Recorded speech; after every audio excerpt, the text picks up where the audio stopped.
देखो आयुर्वेद नाल किसी भी रोग का चाहे वो पुराना जुकाम नजला छिक्का दमा ने चाहे चमड़ी की एलर्जी है चाहे सोरीएसिस है चाहे गोडियां का दर्द है ਇਹਦਾ सिद्धांत ही एक है कि बीमारी की जड़ ते वार करना।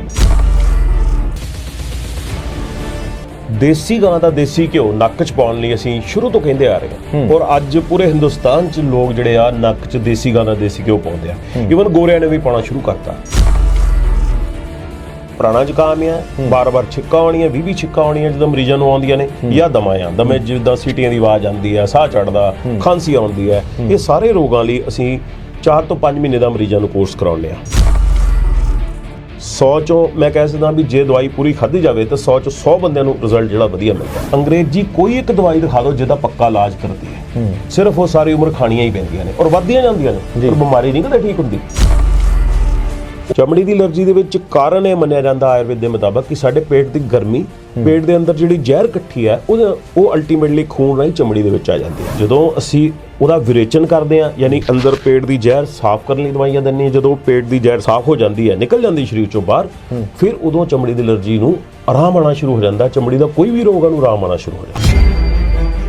अज देखा गया भी 40 साल तो बाद ही ना लोगों के गोडियां दे विच कड़कड़ की आवाज़ शुरू हो जाती है गोडियां दी दर्द शुरू हो जाती है जी या पेन किलर दिते जाते हैं या गोडा बदलाउण नूं किहा जांदा ऑपरेशन करा लो। 70-80% गोडा खराब आ तां उहदे विच असीं उहदी विटामिन डी ਉਹਦੀ ਜਿਹੜਾ ਕੈਲਸ਼ੀਅਮ ਲੈਵਲ ਆ ਪੂਰਾ ਕਰਕੇ ਉਹਨਾਂ ਨੂੰ ਮਜ਼ਬੂਤ ਬਣਾਉਂਦੇ ਆ ਉਹਦੇ ਆਲੇ ਦੁਆਲੇ ਦੇ ਮਸਲਸ ਨੂੰ ਮਜ਼ਬੂਤ ਬਣਾਉਂਦੇ ਆ ਉਹਦੇ ਗੋਡੇ ਦੇ ਅੰਦਰਲੀ ਗਰੀਸ ਜਿਹੜੀ ਆ ਖਤਮ ਹੋਈ ਉਹਨੂੰ ਬਣਾਉਣ ਲਈ ਅਸੀਂ ਦਵਾਈਆਂ ਦਿੰਦੇ ਆ ਤਾਂ ਕਿ ਗਰੀਸ ਦੁਬਾਰਾ ਬਣ ਜਾਵੇ ਔਰ ਪੇਸ਼ੈਂਟ ਜਿਹੜਾ ਆ 10-15 ਸਾਲ ਬਿਨਾਂ ਆਪਰੇਸ਼ਨ ਤੋਂ ਆਰਾਮ ਨਾਲ ਚੱਲਦਾ ਬਿਨਾਂ ਦਰਦ ਦੇ।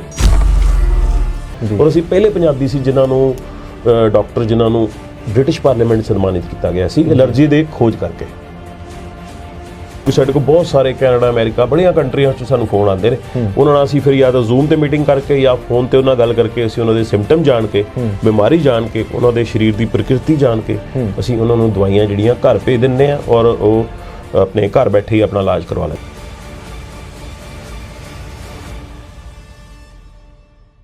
रोजाना स्पोक्समैन देख रहे हो तुसी इस वक्त असी सब तो वड्डी गल यही है कि बहुत सारिया बीमारियां साडे शरीर दे विच घर करके बैठ जांदियां ने जिन्हां दे विच असी जदों गल करदे हां पुराना जुकाम नज़ला इस तो इलावा दमे दी समस्या सब तो वड्डा आपां कहंदे हुंदे गोडियां दा दर्द जिहड़ा हुंदा वड्डी समस्या बन जांदा बहुत सारे लोकां लई तां ओहदा इलाज किते ना किते एलोपैथी च नहीं मिल पाउंदा ते हुण ਉਹਦਾ ਆਪਾਂ ਸਿੱਧੇ ਤੌਰ ਤੇ ਕਹਿੰਦੇ ਕਿ ਇਲਾਜ ਮਿਲ ਗਿਆ ਆਯੁਰਵੇਦ ਦੇ ਵਿੱਚ ਤੇ ਸਾਡੇ ਨਾਲ ਅੱਜ ਡਾਕਟਰ ਸਤਨਾਮ ਸਿੰਘ ਨੇ ਗੱਲਬਾਤ ਕਰਨੀ ਹੈ ਕਿਉਂਕਿ ਡਾਕਟਰ ਸਤਨਾਮ ਦੀ ਜਦੋਂ ਅਸੀਂ ਗੱਲ ਕਰਦੇ ਹਾਂ ਸਾਫ਼ ਤੌਰ ਤੇ ਆਪਣੇ ਇਸ ਮਾਮਲੇ ਨੂੰ ਲੈ ਕੇ ਆਯੁਰਵੇਦ ਦੇ ਬੇਸਿਸ ਤੇ ਬਹੁਤ ਸਾਰੀਆਂ ਐਲਰਜੀ ਦੀਆਂ ਸਮੱਸਿਆਵਾਂ ਦਾ ਹੱਲ ਕਰ ਚੁੱਕੇ ਨੇ। ਇਸ ਸੰਬੰਧ ਦੇ ਵਿੱਚ ਜਰਮਨ ਦੇ ਵਿੱਚ ਜਾ ਕੇ ਉੱਥੇ ਆਪਣੇ ਸ਼ੋਧ ਪੱਤਰ ਪੇਸ਼ ਕਰ ਚੁੱਕੇ ਨੇ। ਉਸ ਤੋਂ ਬਾਅਦ ਉਹਨਾਂ ਨੂੰ ਇੰਗਲੈਂਡ ਦੀ ਬ੍ਰਿਟਿਸ਼ ਜਿਹੜੀ ਪਾਰਲੀਮੈਂਟ ਆ ਉਹਦੇ ਵਿੱਚ ਜਾ ਕੇ ਸਨਮਾਨਿਤ ਕੀਤਾ ਜਾਂਦਾ ਤੇ ਆਪਣੇ ਆਪ ਦੇ ਵਿੱਚ ਬਹੁਤ ਵੱਡੀ ਗੱਲ ਹੈ। ਸਾਡੇ ਨਾਲ ਡਾਕਟਰ ਸਤਨਾਮ ਸਿੰਘ ਜੀ ਬਹੁਤ ਸਵਾਗਤ ਸਰ ਤੁਹਾਡਾ। ਸਰ ਜਦੋਂ ਅਸੀਂ ਗੱਲ ਕਰਦੇ ਹਾਂ ਜਿੱਦਾਂ ਪੁਰਾਣੀਆਂ ਬਿਮਾਰੀਆਂ ਘਰ ਕਰਕੇ ਬੈਠ ਜਾਂਦੀਆਂ ਨੇ ਸਾਡੇ ਸਰੀਰ ਦੇ ਵਿੱਚ ਤਾਂ ਅਕਸਰ ਸਾਡੇ ਜ਼ਿਹਨ ਦੇ ਵਿੱਚ ਹੁੰਦਾ ਕਿ ਬਿਮਾਰੀ ਹੁਣ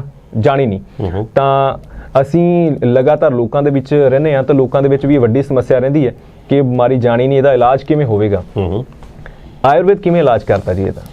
देखो आयुर्वेद नाल किसी भी रोग का चाहे वो पुराना जुकाम नजला छिक्का दमा ने चाहे चमड़ी की एलर्जी है चाहे सोरीएसिस है चाहे गोडियां का दर्द है ਇਹਦਾ सिद्धांत ही एक है कि बीमारी की जड़ ते वार करना बीमारी की जड़ ਲੱਭਣਾ ਪਹਿਲਾਂ फिर बीमारी की जड़ ते वार करना ताकि बीमारी ਜਿਹੜੀ जड़ों खत्म हो जाए। जद कि अंग्रेजी दवाइयां ਦੇ है कि ਅਸੀਂ बीमारी ਨੂੰ ਦਬਾਇਆ ਜਾਂਦਾ ਉਹਦੇ ਚ थोड़े टाइम ਲਈ आराम आ जाए मरीज खुश हो जाए उस तो बाद ਉਹਦੀ ਜੜ ਤੇ ਇਲਾਜ ਨਹੀਂ ਕੀਤਾ ਜਾਂਦਾ ਯਾਨੀ ਕਿ ਬਿਮਾਰੀ ਨੂੰ ਦਬਾਇਆ ਜਾਂਦਾ ਇੱਕ ਤਰ੍ਹਾਂ ਕਹਿ ਸਕਦੇ ਹਾਂ ਟਾਈਮ ਪਾਸ ਕਰਨ ਵਾਲਾ ਇਲਾਜ ਹੁੰਦਾ ਸੋ ਉਸ ਇਲਾਜ ਨੂੰ ਇਹਦੇ ਨਾਲ ਕੰਪੇਅਰ ਨਹੀਂ ਕੀਤਾ ਜਾ ਸਕਦਾ।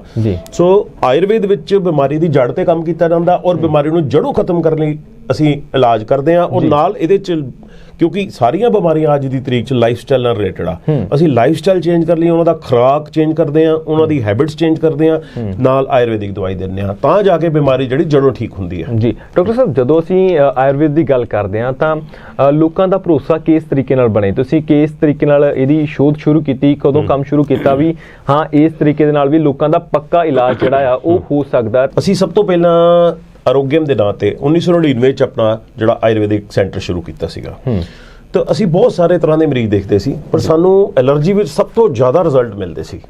ਅਸੀਂ ਐਲਰਜੀ ਦੇ ਮਰੀਜ਼ ਦੇਖਣੇ ਸ਼ੁਰੂ ਕੀਤੇ ਪੁਰਾਣਾ ਜ਼ੁਕਾਮ ਛਿੱਕਾਂ ਦਮਾ ਦੇ ਮਰੀਜ਼ ਦੇਖਣੇ ਸ਼ੁਰੂ ਕੀਤੇ ਤੇ ਉਹਦੇ ਵਿੱਚ ਸਾਡੇ ਰਿਜ਼ਲਟ 100 ਦੇ 100% ਸੀ ਜੀ। ਮਰੀਜ਼ ਜਿਹੜੇ ਬਿਲਕੁਲ ਜੜੋਂ ਠੀਕ ਹੋ ਜਾਂਦੇ ਸੀ।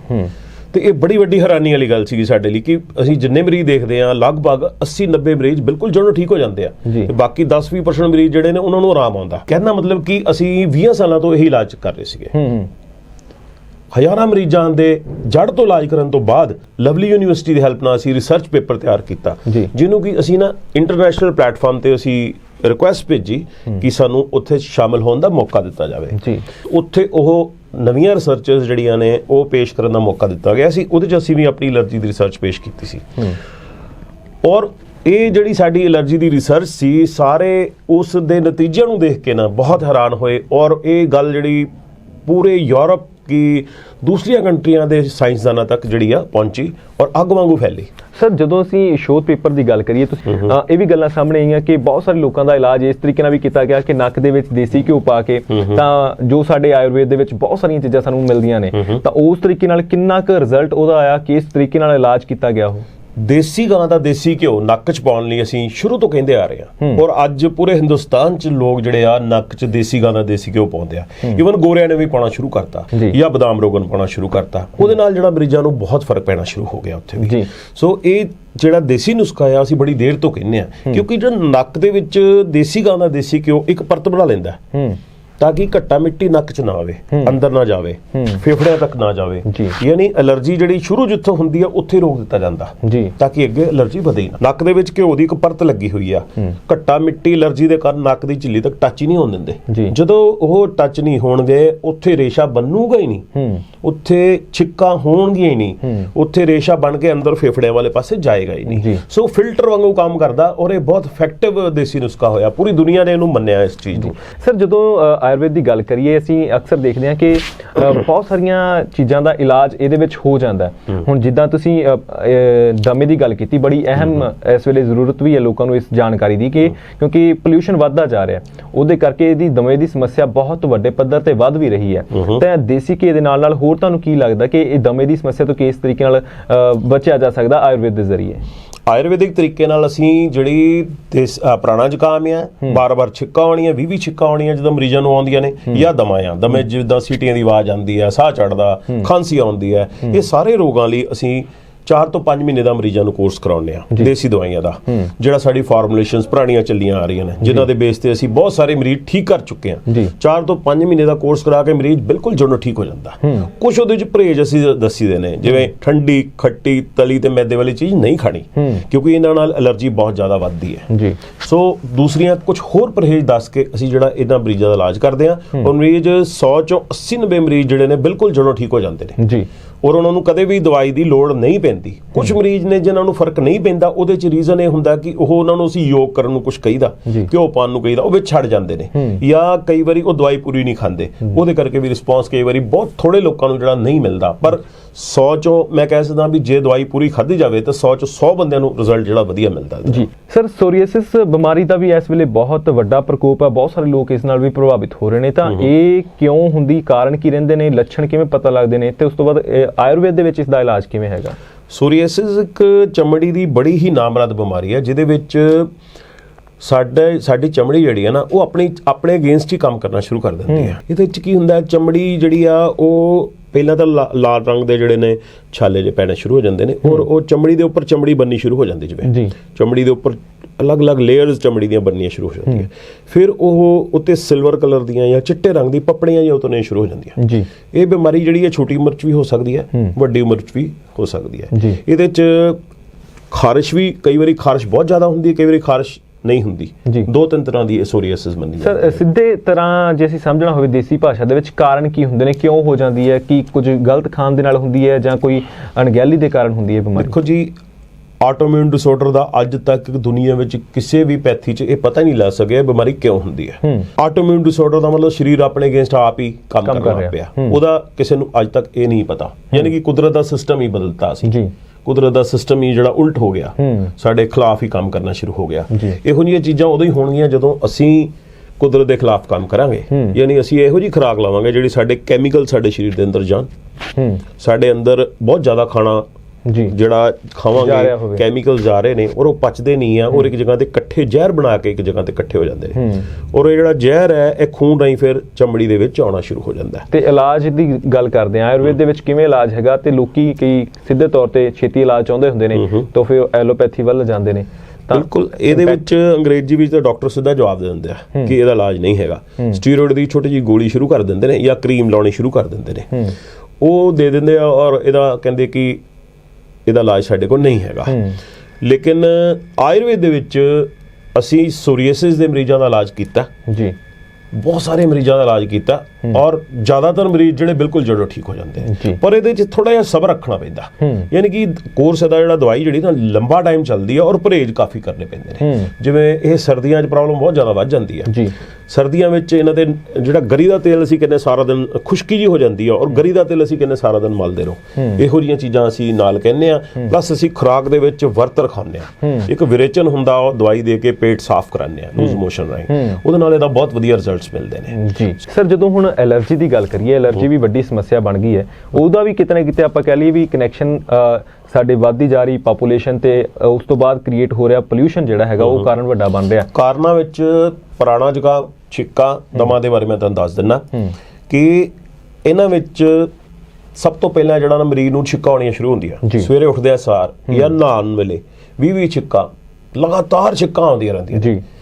ਛਿੱਕਾਂ ਦਾ ਮਤਲਬ ਹੈ ਕਿ ਅੰਦਰ ਘੱਟਾ ਮਿੱਟੀ ਜਾਂ ਨੱਕ ਦੇ ਵਿੱਚ ਝਿੱਲੀ ਵਿੱਚ ਐਲਰਜੀ ਸ਼ੁਰੂ ਹੋ ਗਈ ਹੈ, ਉਹਦੇ ਨਾਲ ਰੇਸ਼ਾ ਬਣਨਾ ਸ਼ੁਰੂ ਹੁੰਦਾ ਹੈ। ਇਹ ਰੇਸ਼ਾ ਜਿਹੜਾ ਅੱਖਾਂ ਵਾਲੇ ਪਾਸੇ ਜਾ ਕੇ ਅੱਖਾਂ ਦੇ ਵਿੱਚ ਲਾਲ ਹੁੰਦੀਆਂ, ਖਾਰਿਸ਼ ਹੁੰਦੀ, ਅੱਖਾਂ 'ਚ ਪਾਣੀ ਵਗਦਾ, ਅੱਖਾਂ 'ਚ ਕੰਨਾਂ ਵਿੱਚ ਛਾਂ-ਛਾਂ ਦੀ ਆਵਾਜ਼ ਆਉਂਦੀ ਹੈ ਜਾਂ ਕੰਨ ਬੰਦ ਰਹਿੰਦੇ ਨੇ, ਸਿਰ ਭਾਰਾ ਰਹੂਗਾ, ਚਿਹਰਾ ਭਾਰਾ ਰਹੂਗਾ, ਗਲੇ ਵਿੱਚ ਰੇਸ਼ਾ ਡਿੱਗਦਾ ਰਹੂਗਾ। ਇਹੋ ਜਿਹੇ ਲੱਛਣ ਜਿਹੜੇ ਨੇ ਪੁਰਾਣਾ ਜ਼ੁਕਾਮ 'ਚ ਹੁੰਦੇ ਨੇ, ਜਾਂ ਜਿਹਨੂੰ ਅਸੀਂ ਪੁਰਾਣਾ ਰੇਸ਼ਾ ਕਹਿ ਦਿੰਦੇ ਜਾਂ ਪੁਰਾਣਾ ਨਜ਼ਲਾ ਕਹਿ ਦਿੰਦੇ ਆ ਤੇ ਅੰਗਰੇਜ਼ੀ ਵਿੱਚ ਇਹਨੂੰ ਸਾਈਨਸ ਵੀ ਕਹਿ ਦਿੰਦੇ ਨੇ। ਸੋ ਇਹ ਲੱਛਣ ਜਿਹੜੇ ਨੇ, ਜਿਹੜਾ ਰੇਸ਼ਾ ਗਲੇ ਵਿੱਚ ਡਿੱਗਦਾ ਨਾ ਜੀ, ਇਹ ਅੱਗੇ ਜਾ ਕੇ ਫੇਫੜਿਆਂ 'ਚ ਦਮਾ ਬਣਾਉਂਦਾ ਹੈ। ਬਿਲਕੁਲ, ਜਿੰਨੇ ਵੀ ਬੰਦਿਆਂ ਨੂੰ, ਜਿੰਨੇ ਵੀ ਲੋਕਾਂ ਨੂੰ ਛਿੱਕਾਂ ਦੀ ਪ੍ਰੋਬਲਮ ਆਉਂਦੀ ਹੈ ਉਹਨਾਂ ਨੂੰ ਦਮਾ ਹੁੰਦਾ ਹੀ ਹੁੰਦਾ, ਕਿਉਂਕਿ ਰੇਸ਼ਾ ਆਲਰੇਡੀ ਬਣ ਕੇ ਗੱਲੇ ਥਾਣੀ ਫੇਫੜਿਆਂ ਵੱਲ ਜਾਂਦਾ ਰਹਿੰਦਾ।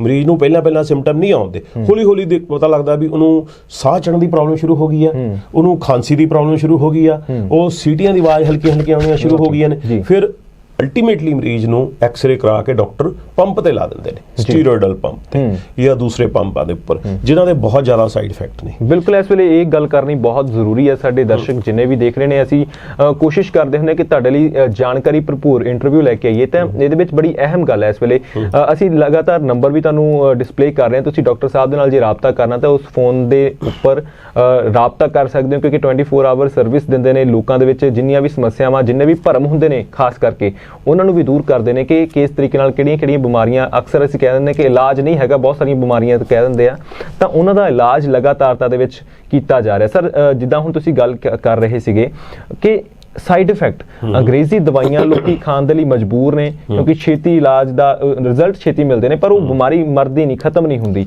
ਤਾਂ ਇਹ ਜਿਹੜੇ ਸਾਈਡ ਇਫੈਕਟ ਨੇ ਅੰਗਰੇਜ਼ੀ ਦਵਾਈਆਂ ਨੂੰ ਤੇ ਆਯੁਰਵੈਦਿਕ ਦਵਾਈਆਂ ਨੂੰ ਅਸੀਂ ਕਿੱਦਾਂ ਕੰਪੈਰੀਜ਼ਨ ਕਰਕੇ ਦੇਖ ਸਕਦੇ ਹਾਂ? ਦੇਖੋ, ਪਹਿਲੀ ਗੱਲ ਤਾਂ ਮੈਂ ਤੁਹਾਨੂੰ ਇਹ ਪੁੱਛਣਾ ਚਾਹੁੰਦਾ, ਤੁਸੀਂ ਮੈਨੂੰ ਦੱਸ ਦਿਓ ਵੀ ਸ਼ੂਗਰ ਦੇ ਮਰੀਜ਼ ਨੂੰ ਦਵਾਈਆਂ ਚੱਲਦੀਆਂ ਨੇ, ਬਲੱਡ ਪ੍ਰੈਸ਼ਰ ਦੇ ਮਰੀਜ਼ ਨੂੰ ਦਵਾਈਆਂ ਚੱਲਦੀਆਂ ਨੇ, ਅੰਗਰੇਜ਼ੀ ਦਵਾਈਆਂ ਲੈ ਰਹੇ ਨੇ ਲੋਕ, ਹਰ ਬੰਦੇ ਦਾ ਮਹੀਨੇ ਦਾ ਖਰਚਾ ਘੱਟੋ ਘੱਟ 10,000 ਹੁੰਦਾ ਜੀ। ਅੰਗਰੇਜ਼ੀ ਕੋਈ ਇੱਕ ਦਵਾਈ ਦਿਖਾ ਦਿਓ ਜਿਹਦਾ ਪੱਕਾ ਇਲਾਜ ਕਰਦੀ ਹੈ, ਸਿਰਫ ਉਹ ਸਾਰੀ ਉਮਰ ਖਾਣੀਆਂ ਹੀ ਪੈਂਦੀਆਂ ਨੇ ਔਰ ਵੱਧਦੀਆਂ ਜਾਂਦੀਆਂ ਨੇ, ਪਰ ਬਿਮਾਰੀ ਨਹੀਂ ਕਦੇ ਠੀਕ ਹੁੰਦੀ। ਮਤਲਬ ਬਿਮਾਰੀ ਦਬਦੀ ਰਹਿੰਦੀ, ਬਿਮਾਰੀ ਅੰਦਰੋਂ ਅੰਦਰ ਹੀ ਵੱਧਦੀ ਰਹਿੰਦੀ ਹੈ ਔਰ ਉਹ ਦਵਾਈਆਂ ਨਾਲ ਹੋਰ ਸਾਈਡ ਇਫੈਕਟ ਹੋ ਗਏ, ਗੁਰਦੇ ਫੇਲ, ਲਿਵਰ ਫੇਲ, ਜਿੰਨੇ ਤੁਸੀਂ ਹਸਪਤਾਲ ਭਰੇ ਵੇਖਦੇ ਹੋ, ਇਹ ਸਾਰੇ ਇਹੀ ਕਾਰਨ ਹੈ। ਬਿਮਾਰੀ ਦਾ ਅੱਜ ਤੱਕ ਕੋਈ ਵੀ ਦਵਾਈ ਇਲਾਜ ਨਹੀਂ ਕਰ ਸਕੀ ਪੂਰਾ ਜੜੋਂ। ਉਹ ਜਿਹੜਾ ਇਲਾਜ ਆ ਉਹ ਸਿਰਫ ਬਿਮਾਰੀ ਨੂੰ ਥੋੜੇ ਟਾਈਮ ਲਈ ਦਬਾਉਣ ਲਈ ਕੀਤਾ ਜਾਂਦਾ। ਇਹ ਵੀ ਕਿਹਾ ਜਾਂਦਾ ਕਿ ਕਿਤੇ ਨਾ ਕਿਤੇ ਜਿਹੜੀ ਅੰਗਰੇਜ਼ੀ ਦਵਾਈਆਂ ਹੁੰਦੀਆਂ ਨੇ ਉਹ ਦਿਮਾਗ ਤੇ ਜ਼ਿਆਦਾ ਅਸਰ ਕਰਦੀਆਂ ਨੇ। ਮੈਂ ਤੁਹਾਨੂੰ ਇਹੀ ਦੱਸਦਾ, ਜਿੱਦਾਂ ਹੁਣ ਐਲਰਜੀ ਵਿੱਚ ਐਲਰਜੀ ਦੀ ਗੋਲੀ ਦਿੱਤੀ ਜਾਂਦੀ ਹੈ, ਉਹਦੇ ਨਾਲ ਕੀ ਹੈ, ਥੋੜੇ ਟਾਈਮ ਲਈ ਅਸਰ ਹੁੰਦਾ, ਪਰ ਉਹਦੇ ਨਾਲ ਦਿਮਾਗ ਦੀ ਯਾਦਾਂ ਸ਼ਕਤੀ, ਜਿਹੜੀ ਤੁਸੀਂ ਐਲਰਜੀ ਦੇ ਮਰੀਜ਼ ਵੇਖੋਗੇ, ਜਿਹੜੇ ਲੋਕ ਐਲਰਜੀ ਦੀ ਗੋਲੀ ਖਾ ਰਹੇ ਨਾ ਰੋਜ਼, ਉਹਨਾਂ ਦੀ ਯਾਦਾਂ ਸ਼ਕਤੀ ਘਟ ਜਾਂਦੀ ਹੈ।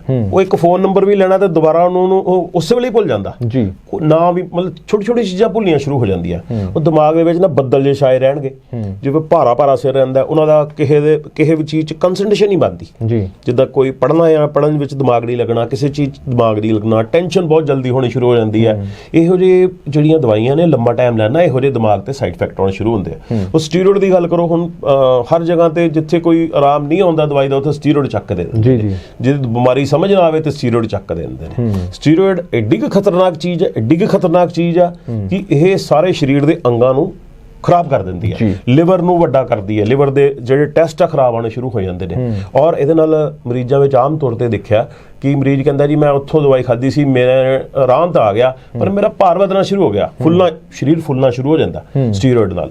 ਟਾਈਮ ਪਾਸ ਕਰ ਦਿੰਦੀ ਆ, ਇੱਕਦਮ ਬਿਮਾਰੀ ਠੀਕ ਕਰ ਦਊਗੀ ਥੋੜੇ ਟਾਈਮ ਲਈ, ਪਰ ਭਾਰ ਵਧਣਾ ਸ਼ੁਰੂ ਹੋ ਜਾਏਗਾ, ਅੰਗ ਖਰਾਬ ਹੋਣੇ ਸ਼ੁਰੂ ਹੋ ਜਾਣਗੇ, ਇਹੋ ਜਿਹੇ ਸਾਈਡ ਇਫੈਕਟ ਹੋਣੇ ਸ਼ੁਰੂ ਹੋ ਜਾਂਦੇ ਆ। ਸੋ ਇਸ ਤੋਂ ਬਾਅਦ ਮੈਂ ਤੁਹਾਨੂੰ ਗੱਲ ਦੱਸਾਂ ਕਿ ਜਿੰਨੇ ਵੀ ਐਲਰਜੀ ਦੇ ਮਰੀਜ਼ ਆ ਉਹਨਾਂ ਵਿੱਚ ਡਾਕਟਰ ਜ਼ਿਆਦਾਤਰ ਲੰਬਾ ਸਮਾਂ ਲਈ ਐਂਟੀਬਾਇਓਟਿਕ ਦਿੱਤੇ ਜਾਂਦੇ ਨੇ ਜੀ। ਇੰਨੇ ਲੰਬੇ ਸਮੇਂ ਲਈ ਐਂਟੀਬਾਇਓਟਿਕ ਦੇਣ ਨਾਲ ਅੱਜ ਕੱਲ ਜਿਹੜੀ ਪ੍ਰੋਬਲਮ ਆ ਰਹੀ ਆ ਉਹ ਲੋਕਾਂ ਨੂੰ ਐਸਿਡਿਟੀ ਦੀ ਪ੍ਰੋਬਲਮ ਬਹੁਤ ਆ ਰਹੀ ਹੈ। ਲੋਕ ਇਹ ਪੁਰਾਣੀਆਂ ਕਿਤਾਬਾਂ 'ਚ ਲਿਖਿਆ ਹੈ ਵੀ ਐਸਿਡਿਟੀ ਜਿਹੜੀ ਆ ਇਹਨਾਂ ਕਾਰਨਾਂ ਕਰਕੇ ਹੁੰਦੀ ਹੈ, ਪਰ ਹੁਣ ਅੱਜ ਕੱਲ ਕਾਰਨ ਹੀ ਬਦਲ ਗਏ ਆ। ਅੰਗਰੇਜ਼ੀ ਦਵਾਈਆਂ ਦਾ ਕਾਰਨ ਉਹਦਾ ਸਾਹਮਣੇ ਆ ਰਿਹਾ। ਲੰਬਾ ਟਾਈਮ ਤੋਂ ਅੰਗਰੇਜ਼ੀ ਦਵਾਈ ਖਾ ਰਹੇ ਆ, ਉਸ ਤੋਂ ਬਾਅਦ ਕੀ ਹੁੰਦਾ ਹੈ, ਮਿੱਦੇ ਦੇ ਅੰਦਰ ਜਿਹੜੀ ਅੰਦਰਲੀ ਵਾਲ ਹੈ ਉਹਦੇ ਚ ਛਾਲੇ ਪੈ ਜਾਂਦੇ ਆ, ਜਾਂ ਅਲਸਰ ਪੈ ਜਾਂਦੇ ਆ, ਜਾਂ ਫਿਰ ਉਹ ਕਮਜ਼ੋਰ ਹੋ ਜਾਂਦੀ ਹੈ। ਕੁਝ ਵੀ ਖਾਣ ਨਾਲ ਐਸਿਡਿਟੀ ਬਣਦੀ ਹੈ, ਗੈਸ, ਖੱਟੇ ਡਕਾਰ, ਕੁਝ ਥੋੜਾ ਜਿਹਾ ਖਾਣ ਤੇ ਵੀ ਪੇਟ 'ਚ ਭਾਰਾਪਨ ਰਹਿੰਦਾ। ਸੋ ਇਹਨਾਂ ਦਵਾਈਆਂ ਦੇ ਇੰਨੇ ਕੁ ਸਾਈਡ ਇਫੈਕਟ ਹੋ ਜਾਂਦੇ ਆ ਕਿ ਫਿਰ ਮੁੜ ਕੇ ਸਾਰੀ ਉਮਰ ਪੇਟ ਦੀ ਪ੍ਰੋਬਲਮਸ ਵੀ ਰਹਿੰਦੀਆਂ ਨੇ। ਸਰ ਜਿਹੜੀ ਹੁਣ ਆਪਾਂ ਬਾਕੀ ਬਿਮਾਰੀਆਂ ਦੀ ਗੱਲ ਕੀਤੀ, ਉਹਨਾਂ ਦੇ ਵਿੱਚ ਜਿਵੇਂ ਤੁਸੀਂ ਜ਼ਿਕਰ ਕੀਤਾ ਕਿ ਇੱਕ ਤਾਂ ਆਪਾਂ ਦਮੇ ਦੀ ਗੱਲ ਕਰ ਲਈ, ਦਮੇ ਦਾ ਇਲਾਜ ਕਿਸ ਤਰੀਕੇ ਨਾਲ ਕਰਦੇ ਹਾਂ, ਸਭ ਤੋਂ ਵਧੀਆ ਤਰੀਕਾ ਤਾਂ ਇਹ ਹੋ ਗਿਆ ਕਿ ਆਪਾਂ ਦੇਸੀ ਘਿਓ ਦਾ ਇਸਤੇਮਾਲ ਕਰੀਏ। ਇਸ ਤੋਂ ਇਲਾਵਾ ਜਦੋਂ ਐਲਰਜੀ ਦੀ ਗੱਲ ਕਰਦੇ ਹਾਂ, ਐਲਰਜੀ ਦੀਆਂ ਕਿਹੜੀਆਂ ਆਪਾਂ ਕਹਿ ਲਈਏ ਕਿਸਮਾਂ ਹੈਗੀਆਂ, ਕਿਸ ਤਰੀਕੇ ਨਾਲ ਇਸ ਤੋਂ ਬਚਿਆ ਜਾ ਸਕਦਾ ਤੁਹਾਡੇ ਹਿਸਾਬ ਨਾਲ? ਐਲਰਜੀ ਵਿੱਚ ਦੇਖੋ ਸਭ ਤੋਂ ਪਹਿਲਾਂ ਸਾਹ ਦੀ ਐਲਰਜੀ ਆ, ਜਿਹਦੇ ਵਿੱਚ ਅਸੀਂ ਕਹਿੰਦੇ ਆ ਪੁਰਾਣਾ ਜ਼ੁਕਾਮ ਦੀ ਪ੍ਰੋਬਲਮ ਆ। ਪੁਰਾਣਾ ਜ਼ੁਕਾਮ, ਛਿੱਕਾਂ ਆਉਣੀਆਂ, ਇਹ ਐਲਰਜੀ ਸਭ ਤੋਂ ਮੇਨ ਸਾਹ ਦੀ ਐਲਰਜੀ ਵਿੱਚ ਆਉਂਦਾ। ਦੂਸਰਾ ਸਾਹ ਦੀ ਐਲਰਜੀ ਵਿੱਚ ਆਉਂਦਾ ਦਮਾ। ਜਦੋਂ ਇਹ ਨੱਕ ਦਾ ਰੇਸ਼ਾ ਜਿਹੜਾ ਗਲੇ ਵਾਲੇ ਪਾਸੇ ਡਿੱਗਦਾ ਰਹਿੰਦਾ ਨਾ, ਫੇਫੜਿਆਂ ਜਾ ਕੇ ਉਹ ਦਮਾ ਬਣਾ ਦਿੰਦਾ, ਫਿਰ ਸਾਹ ਚੜਨ ਦੀ ਪ੍ਰੋਬਲਮ ਆਉਂਦੀ ਹੈ। ਸੋ ਇਹ ਸਾਹ ਦੀ ਐਲਰਜੀ ਵਿੱਚ ਹੋ ਗਏ। ਇੱਕ ਐਲਰਜੀ ਵਿੱਚ ਕੀ ਹੈ ਕਿ ਨੱਕ ਦੀ ਹੱਡੀ ਟੇਢੀ ਹੁੰਦੀ ਆ, ਉਹ ਨੱਕ 'ਚ ਮਾਸ ਵੱਜ ਜਾਂਦਾ। ਉਹ ਨੱਕ ਦੀ ਹੱਡੀ ਟੇਢੀ ਦੇ ਨਾਲ ਜਿਹੜਾ ਨੱਕ ਮਾਸ ਵੱਧਦਾ ਨਾ, ਉਹ ਐਲਰਜੀ ਕਰਕੇ ਵੱਧਦਾ ਜੀ। ਸਰ ਇਹ ਬੜੀ ਅਹਿਮ ਚੀਜ਼ ਹੈ ਇਸ ਵੇਲੇ ਕਿ ਲੋਕਾਂ ਨੂੰ ਕਈ ਵੇਲੇ ਇਹ ਵੀ ਹੁੰਦਾ ਕਿ ਸਾਈਡ ਇਫੈਕਟ ਜਿਹੜੇ ਨੇ ਉਹਨਾਂ ਤੋਂ ਬਚਿਆ ਕਿਵੇਂ ਜਾ ਸਕੇ। ਬਹੁਤ ਸਾਰੇ ਲੋਕ ਆਲਰੇਡੀ ਅੰਗਰੇਜ਼ੀ ਦਵਾਈਆਂ ਤੇ ਲੱਗ ਚੁੱਕੇ ਨੇ, ਉਹਨਾਂ ਨੂੰ ਸਮਝ ਨਹੀਂ ਆ ਰਹੀ ਕਿ ਅੰਗਰੇਜ਼ੀ ਦਵਾਈਆਂ ਚੋਂ ਨਿਕਲਿਆ ਕਿਵੇਂ ਜਾਵੇ, ਕਿਉਂਕਿ ਆਦਤ ਪੈ ਜਾਂਦੀ ਹੈ। ਤਾਂ ਆਯੁਰਵੈਦ ਕਿਵੇਂ ਇਹਨਾਂ ਚੀਜ਼ਾਂ ਤੋਂ, ਕਿਉਂਕਿ ਜੇ ਤੁਸੀਂ ਆਯੁਰਵੈਦਿਕ ਦਵਾਈ ਸ਼ੁਰੂ ਵੀ ਕਰਨੀ ਹੈ ਤਾਂ ਅੰਗਰੇਜ਼ੀ ਦਵਾਈਆਂ ਇੱਕਦਮ ਨਹੀਂ ਛੱਡ ਸਕਦੇ ਤੁਸੀਂ। ਅਸੀਂ ਕਦੇ ਵੀ ਨਹੀਂ ਕਹਿੰਦੇ ਕਿ ਅੰਗਰੇਜ਼ੀ ਦਵਾਈਆਂ ਪਹਿਲੇ ਦਿਨ ਛੱਡ ਦਿਓ, ਕਿਉਂਕਿ ਜਦੋਂ ਵੀ ਅਸੀਂ ਐਲਰਜੀ ਦਾ ਇਲਾਜ ਕਰਦੇ ਹਾਂ ਜਾਂ ਕਿਸੇ ਵੀ ਬਿਮਾਰੀ ਦਾ ਆਯੁਰਵੈਦਿਕ ਤਰੀਕੇ ਨਾਲ ਇਲਾਜ ਕਰਦੇ ਹਾਂ, ਅਸੀਂ ਮਰੀਜ਼ ਨੂੰ ਇਹ ਕਹੀਦਾ ਕਿ ਤੇਰੀਆਂ ਦਵਾਈਆਂ ਅਸੀਂ ਬਹੁਤ ਹੌਲੀ ਛਡਾਵਾਂਗੇ। ਪਹਿਲਾਂ ਸਾਡੀ ਜਿਹੜੀ ਆਯੁਰਵੈਦਿਕ ਦਵਾਈ ਆ 1-1.5 ਮਹੀਨਾ ਤਾਂ ਰਚਨ ਵਿਚਨ ਤੇ ਸਰੀਰ 'ਚ ਲੱਗ ਜਾਂਦਾ, ਟਾਈਮ ਲੱਗਦਾ ਉਹਨੂੰ ਅਸਰ ਕਰਦਿਆਂ। ਸੋ ਉਸ ਦੌਰਾਨ ਅਸੀਂ ਅੰਗਰੇਜ਼ੀ ਦਵਾਈ ਬਿਲਕੁਲ ਬੰਦ ਨਹੀਂ ਕਰਾਉਂਦੇ।